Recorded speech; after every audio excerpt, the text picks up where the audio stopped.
بسم اللہ الرحمن الرحیم۔ السلام علیکم۔ آپ سلمان سپیکس دیکھ رہے ہیں۔ نئی ویڈیو میں آپ کو خوش آمدید کہتے ہیں۔ ابلیس کی نسل کی ابتدا جس جن سے ہوئی اس کا نام تارانوس کہا جاتا ہے۔ تارانوس ابلیس سے 1,44,000 سال قبل اس دنیا میں موجود تھا۔ تارانوس کی نسل تیزی سے بڑھی کیونکہ ان پہ موت طاری نہیں ہوتی تھی اور نہ بیماری لگتی تھی، البتہ یہ چونکہ آتشی مخلوق تھی تو سرکشی بدرجہ اس میں زیادہ موجود تھی۔ اس جنوں کی نسل کو پہلی موت فرشتوں کے ہاتھوں پیدائش کے 36,000 سال بعد آئی، جس کی وجہ سرکشی تھی۔ یہاں پہلی بار موت کی ابتدا ہوئی، اس سے پہلے موت نہیں ہوتی تھی۔ بعد میں چلپانیس نامی ایک نیک جن کو جنات کی ہدایت کا ذمہ سونپا گیا اور وہی شاہ جنات قرار پایا۔ اس کے بعد ہاموس کو یہ ذمہ داری دی گئی۔ ہاموس کے دور میں ہی چلیپا اور تبلیس کی پیدائش ہوئی۔ یہ دونوں اپنے وقت کے بے حد بہادر جنات تھے اور ان کی قوم نے چلیپا کو شاشین کا لقب اس کے شیر کے جیسے سر کی وجہ سے دیا۔ ان دونوں جنات کی وجہ سے ساری قوم کہنے لگ گئی کہ ہمیں اس وقت تک کوئی نہیں ہرا سکتا جب تک شاشین اور تبلیس ہمارے درمیان موجود ہیں۔ ان دونوں کی وجہ سے قوم کے جنات آسمان تک رسائی کرنے لگے اور تیسرے آسمان پر جا کر شرارت کر آتے تھے۔ ایسے میں حکم الہی سے فرشتوں نے ان پر حملہ کیا اور عبرت ناک شکست دی۔ اس دوران جب اسرائیل علیہ السلام کو ابلیس نے دیکھا تو سجدے میں گر گیا۔ ابلیس شروع سے ہی ایک نڈر اور ذہین بچہ تھا۔ اس میں باپ کی بہادری اور ماں کی مکاری کوٹ کوٹ کر بھری ہوئی تھی۔ اس نے ملائکہ کے ساتھ جا کر توبہ کا باقاعدہ اعلان کیا اور پھر فرشتوں سے فیض علم حاصل کرنے لگا۔ علم حاصل کرنے اور ریاضت کا یہ عالم تھا کہ پہلے آسمان پر عابد، پھر دوسرے آسمان پر زاہد، تیسرے آسمان پر بلال، چوتھے آسمان پر والی، پانچویں آسمان پر تقی اور چھٹے آسمان پر قبازان کے نام سے مشہور ہوا۔ یہ وہ وقت تھا جب یہ فرشتوں کو سکھاتا تھا۔ ساتویں آسمان پر ابلیس بقیع نور میں رہا۔ حفظ افلاک کے سبب ملائکہ کا معلم قرار دیا گیا۔ یہاں تک پہنچ کر ابلیس نے اپنی عاجزی اور ریاضت کی انتہا کر دی۔ کم و بیش ابلیس نے 14,000 سال عرش کا طواف کیا۔ یہاں اس نے فرشتوں میں استاد یعنی سردار عزازیل کے نام سے شہرت پائی۔ کم و بیش 30,000 سال مقربین فرشتوں کا استاد رہا۔ ابلیس کے درس و وعظ کی میعاد کم و بیش 20,000 سال ہے۔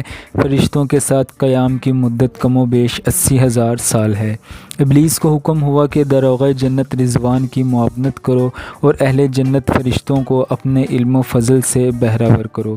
یوں ابلیس کو جنت میں داخلے کا پروانہ مل گیا اور جنت میں بھی اپنے علم سے داروغہ جنت رضوان کو سیراب کیا اور یوں جنت رضوان کی کنجیاں ابلیس کے پاس رہیں۔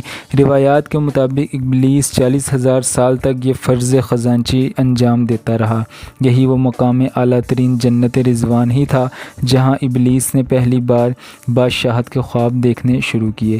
اس وقت ابلیس کے پاس حفظ اقلیم، افلاک، جنت و دوزخ سب کا اختیار تھا اور اس نے چپے چپے پہ سجدے کیے تھے۔ مگر یہاں پہ ابلیس عاجزی سے پہلی بار بھٹکا اور خود کو بادشاہ بنانے اور رب بن جانے کے خواب دیکھنا شروع کیے۔ کئی ملائکہ کے سامنے ربوبیت کی بابت بات بھی کی مگر ملائکہ کے انکار کے سبب چپ ہو گیا اور یوں نظام چلتا رہا، مگر اس سب سے اللہ تعالیٰ کی ذات بے خبر نہ تھی۔ پھر آدم علیہ السلام کی تخلیق کا مرحلہ آیا، جیسے قرآن مجید میں واقعات بیان ہوئے ہیں۔ ابلیس آدم علیہ السلام کو جزو جزو مرحلہ وار مختلف اقسام کی مٹی سے تخلیق ہوتا دیکھتا رہا اور چپ رہا، مگر جیسے ہی اسے یہ معلوم ہوا کہ یہ آدم علیہ السلام اللہ تعالیٰ کا نائب ہے تو اس نے واویلا کیا، عبادات اور اطاعت کا واسطہ دیا، پھر طنز کیا کہ مجھ جتنی عبادت کس نے کی ہے، اور آدم علیہ السلام کو سجدہ کرنے سے انکاری ہوا۔ تب اللہ تعالیٰ نے کہا نکل جا شیطان مردود۔ لعنتی قرار پانے کے بعد ابلیس نے اپنی عبادات اور ریاضت کا رب کریم سے عوض مانگا، جس پر اللہ تعالیٰ نے ابلیس کو ایک وقت معلوم تک مہلت فراہم کی۔ جس پر ابلیس نے اولاد آدم کو صراط مستقیم سے بھٹکا کر اپنا پیروکار بنانے کا دعویٰ کیا، جس پر رب کریم نے فرمایا کہ جو متقی اور پرہیزگار ہوں گے تو ان کو گمراہ نہیں کر پائے گا۔ ابلیس کے اس لعنتی کام میں اس کے 5 ساتھی تھے۔ صبر، اس کے اختیار میں مصیبتوں کا کاروبار ہے جس میں لوگ ہائے واویلا کرتے ہیں، گریبان پھاڑتے ہیں، منہ پہ تمانچے مارتے ہیں اور جاہلیت کے نعرے لگاتے ہیں۔ اور یہ لوگوں کو بدی کا مرتکب کرتا ہے اور بدی کو لوگوں پہ اچھا اور پسندیدہ کر کے دکھاتا ہے۔ مسوت، یہ کذب، جھوٹ اور دروغ پہ مامور ہے جسے لوگ کان لگا کر سنیں۔ یہ انسانوں کی شکل اپنا کر ان سے ملتا ہے اور انہیں فساد برپا کرنے کی جھوٹی خبریں سناتا ہے۔ داسم، یہ آدمی کے ساتھ گھر میں داخل ہوتا ہے اور گھر والوں کے عیب دکھاتا ہے اور آدمی کو گھر والوں پہ غضبناک کرتا ہے۔ ذکنیور، یہ بازاروں کا مختار ہے، بازاروں میں آ کر یہ بددیانتی کے جھنڈے گاڑتا ہے، بازاروں میں برائیوں اور فحاشی پر ورغلاتا ہے۔ ابلیس کا آدم علیہ السلام کو سجدے سے انکار کا جذبہ حسد تھا کہ جس نے اسے مجبور کیا کہ میری جگہ آدم کو کیوں ملی۔